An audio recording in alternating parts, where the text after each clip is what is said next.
Hello friends, आप देख रहे हैं आपका चैनल शेयर बाजार विद आयुष। और बात करेंगे दोस्तों इस वीडियो में किसके बारे में, यूनिमैक एरोस्पेस आईपीओ के बारे में। तो दोस्तों कल यूनिमैक एरोस्पेस की हमको लिस्टिंग देखने को मिलेगी। तो इस वीडियो में ये समझेंगे कि लिस्टिंग किस प्रकार की हो सकती है। तो आप लोग वीडियो को देखिएगा पूरा जरूर। तो फ्रेंड्स, कल 31 दिसंबर को साल के आखिरी दिन एक आईपीओ आपको लिस्ट होता हुआ दिखेगा। और नो डाउट मेन बोर्ड में ये आखिरी आईपीओ है जो बेसिकली आपको इस साल के अंदर लिस्ट होता हुआ देखने को मिलने वाला है। तो इसका भी अपने आप में आप कह सकते हैं कि एक इम्पॉर्टेंट ये पॉइंट है, बात है। बाकी 5 रुपये की दोस्तों इस आईपीओ की फेस वैल्यू थी। 745 से 785 का प्राइस बैंड था। सबसे तो जिनको मिला उसको कंग्रेचुलेशन, बिकॉज आईपीओ मिलना जो पॉइंट था, मतलब बिल्कुल भी आसान नहीं था ये आईपीओ मिलना। जिस तरीके से आईपीओ सब्सक्राइब हुआ था, तो अगर आपको मिल गया है तो सबसे पहले तो उसके लिए आपको कंग्रेचुलेशन। 785 का आपको एक शेयर मिला है। टोटल मिलाकर 19 शेयर्स आपको मिलते हुए नजर आए ना, सिंगल लॉट।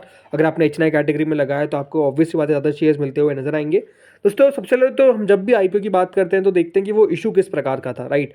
तो लिस्टिंग में सबसे इंपॉर्टेंट था कि वो इशू क्या ओएफएस था, क्या फ्रेश इशू था, क्या दोनों का कॉम्बिनेशन था। तो ये दोस्तों आईपीओ दोनों का कॉम्बिनेशन था। ये आईपीओ 500 करोड़ का था, तो ऐसा नहीं कह सकते कि काफ़ी बड़ा इशू था। ओके ओके था इसका आईपीओ था। और ये आईपीओ 250 करोड़ का, यानी 250 करोड़ का तो फ्रेश इशू था, और 250 करोड़ का ही ऑफर फॉर सेल था। यानी आप कह सकते हैं दोनों का कॉम्बिनेशन प्लस दोनों दोस्तों आधे आधे, यानी फ्रेश इशू भी 250 करोड़ और ओएफएस भी 250 करोड़। ठीक है, दोनों एक्सचेंजेस पे लिस्ट होगा। तो पहला पॉइंट तो दोस्तों यहाँ पे क्लियर हो गया कि आईपीओ फ्रेश इशू था, राइट, और ओएफएस था, दोनों था। तो ऐसा नहीं कह सकते कि दोस्तों कंपनी, क्योंकि जब माना जाता है ओएफएस जब कंपनी लाती है तो थोड़ा सा हो सकता है कि प्रीमियम पर लेकर आ जाए, थोड़ी सी वैल्यूएशन ज़्यादा लेकर आ जाए। बिकॉज ओएफएस का मतलब ये होता है कि कंपनी को दोस्तों पैसों की ज़रूरत नहीं है।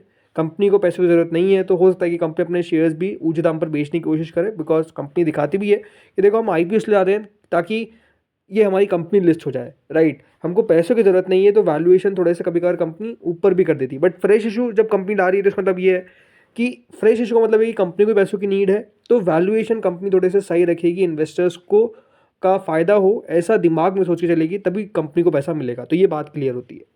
दूसरी चीज दोस्तों आती है सब्सक्रिप्शन। अब इस आईपीओ को मिला था मैसिव रिस्पॉन्स। कोई भी दोस्तों ऐसा मेन बोर्ड आईपीओ नहीं था जिसमें क्यूआईबी 300 टाइम्स प्लस सब्सक्राइब हो रहा है, राइट। तो नो डाउट दोस्तों इस आईपीओ को इतना रिस्पांस मिला जो अपने आप में काफ़ी ज़्यादा था। 334 टाइम्स दोस्तों क्यूआईबी पोर्शन सब्सक्राइब होता है। क्यूआईबी ने 33,367 करोड़ रुपीज़ लगाए, जो अपने आप में काफ़ी फिनोमिनल था। इसके अलावा एचएनआई कैटेगरी 277 टाइम सब्सक्राइब हुई। 20,000 करोड़ हमको एचएनआई की तरफ से आते हुए दिख गए। और जो रिटेल पोर्शन था वो 59 टाइम सब्सक्राइब हुआ। रिटेल ने इस इशू में 10,000 करोड़ प्लस लगा दिए, राइट। तो आप समझ सकते हैं कि क्योंकि ये आईपीओ यूनिमैक एरोस्पेस ऑलमोस्ट कह सकते हैं एकमात्र आईपीओ बचा हुआ था और ओपन भी था उसी दिन, तो सबका पैसा जो आईपीओ से अनब्लॉक हुए सब ने पैसे यहाँ पे डाल दिए। नो डाउट इस आईपीओ को इस तरीके से सब्सक्रिप्शन मिला। कंपनी के जो इंप्लॉइज थे 100 गुना से ज़्यादा कंपनी के इंप्लॉइज ने इशू को सब्सक्राइब किया। और कुल मिलाकर दोस्तों ये 184 टाइम्स, राइट, अपने आप में इशू को बहुत मैसिव सब्सक्रिप्शन मिला। तो सेकंड पॉइंट दोस्तों जो सब्सक्रिप्शन का है, राइट, वो भी कंपनी दिखा दी कि कंपनी को एक बहुत ही ह्यूज रिस्पॉन्स जो है वो बेसिकली मिलता हुआ दिखा। सब्सक्रिप्शन का पॉइंट भी कंपनी काफ़ी बढ़िया तरीके से टिक करती है। तीसरी चीज़ पे आते हैं दोस्तों, जो है कंपनी के फंडामेंटल्स या फिर फाइनेंशियल्स, जो भी बोल लीजिए। रेवेन्यू, कंपनी का रेवेन्यू दोस्तों काफ़ी तेज़ी से ग्रो कर रहा है। कंपनी का रेवेन्यू 2022 में 37 करोड़ का, 2023 में 94 करोड़ का, और 2024 में 213 करोड़ का हो गया। कंपनी का रेवेन्यू सिर्फ आपको 125% बढ़ता हुआ देखने को मिला between year FY23 to FY24। Profitability, company का मुनाफा 3 करोड़ का, फिर 22 करोड़ का, और फिर 58 करोड़ का। तो इस समय में भी कंपनी का जो प्रॉफिट है वो मोर देन 155% हमको ग्रो करता हुआ दिखा।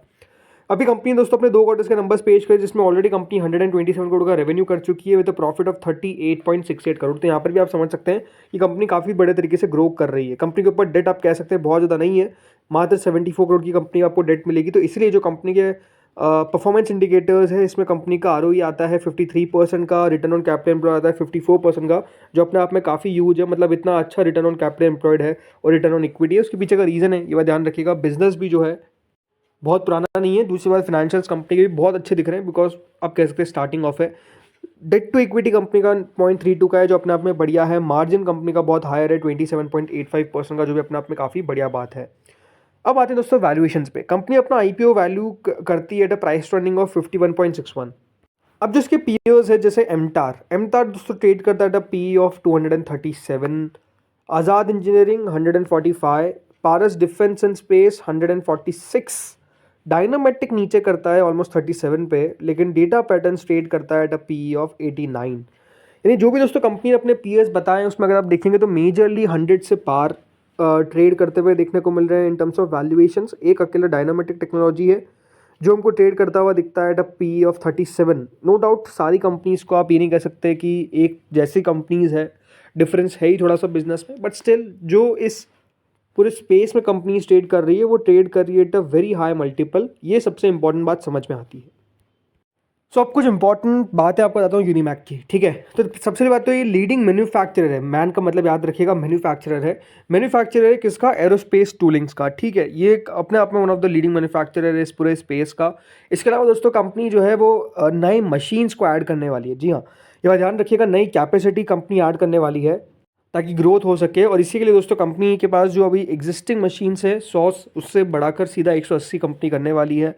कंपनी के पास अगर आप देखेंगे तो ये बात ध्यान रखिएगा, एक और बिजनेस जिसमें कंपनी काम कर रही है, बिजनेस मतलब उसी स्पेस में भी है, हाई प्रिसिजन कंपोनेंट्स, राइट। उसमें कंपनी जो है वो डेफिनेटली लगातार ग्रो करती हुई दिख रही है बिकॉज कंपनी जो इनका पूरा प्रोडक्ट मिक्स है इसको भी चेंज करने की कोशिश कर रही है। और नो डाउट प्रिसिजन कंपोनेंट्स के अंदर भी लगातार दोस्तों जो बिजनेस है वो ग्रो करता हुआ दिख रहा है। जिस तरीके से दोस्तों हाल ही में हमको देखने को मिली है ग्रोथ, कहाँ पर ग्रोथ देखने को मिली है याद रखिएगा, जो पूरा स्पेस है, एयरक्राफ्ट फ्लीट्स का जो डेवलपमेंट देखने को मिल रहा है इन द सेमीकंडक्टर्स और जो न्यूक्लियर एनर्जी सेक्टर है, इसके ऊपर कंपनी का बहुत नज़र है। बिकॉज ये बात ध्यान रखिएगा, ये बढ़ते हुए दिखेंगे तो कंपनी का जो ग्रोथ है वो नो डाउट बिजनेस में आपको साफ साफ देखने को मिलेगी फॉर द फ्यूचर प्रोस्पेक्ट। इसके अलावा दोस्तों कंपनी का जो बिजनेस है वो काफ़ी बढ़िया है। मतलब कंपनी देखिए बहुत सारी चीज़ें ऑफर कर रही है। सेमीकंडक्टर से लगाकर कंपनी एरो इंजन टूलिंग आपको ऑफर कर रही है, एयर फ्रेम टूलिंग है, प्रिसियन पार्ट्स है, राइट, प्रिसियन सब सिस्टम्स है, सेमीकंडक्टर्स है। तो बढ़िया बढ़िया चीज़ें हैं कंपनी के पास ऑफर करने के लिए। और स्पेस अपने आप में आप समझ सकते हैं काफ़ी तेज़ी से हमको ग्रो भी करता हुआ दिख रहा है। ये एक साफ क्लियर आता है, क्लियर दिखता है, ठीक है। अब ये बात ध्यान रखिएगा, जो 250 करोड़ कंपनी के पास आने वाले हैं इसमें कंपनी सबसे पहली बात तो 80 करोड़ तो याद रखिएगा कैपेक्स में लगाने वाली है, ठीक है। 70 करोड़ कंपनी अपने वर्किंग कैपिटल के ऊपर खर्च करेगी। 40 करोड़ का कंपनी अपना कर्जा चुकाती हुई नजर आएगी। और बाकी का दोस्तों जो 60 करोड़ है वो बेसिकली हमको जाता हुआ नजर आएगा जनरल कॉर्पोरेट पर्पजेस पे। तो वहाँ पर पैसा जो है वो हमको जाता हुआ देखने को मिलने वाला है। सो अब आ जाते हैं दोस्तों कि कहाँ पर लिस्टिंग हो सकती है।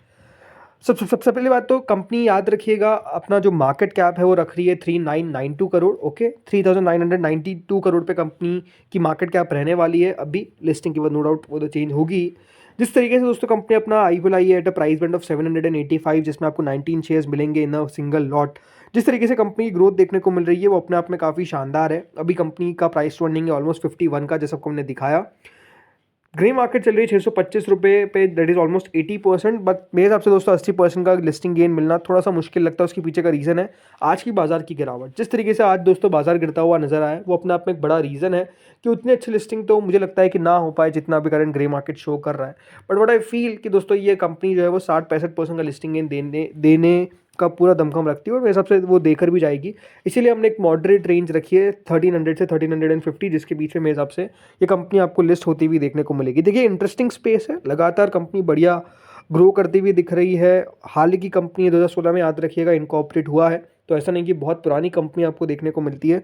बट नो डाउट पूरा सेक्टर बढ़िया करता हुआ दिख रहा है। और जिस तरीके से जैसा आपने बताया कि आने वाले समय में जो एक्सपेक्टेशंस है अगर वो काम कर जाती है तो नो डाउट दोस्तों कंपनी ग्रो करेगी काफ़ी तेज़ी से। सो आई थिंक यही बात थे। होपफुली दोस्तों आपको वीडियो बढ़िया लगा होगा। आप लोग बताइए आपको क्या लगता है कहाँ पर ये लिस्ट हो सकता है। इस वीडियो में इतना ही था। Thank you friends for watching this video.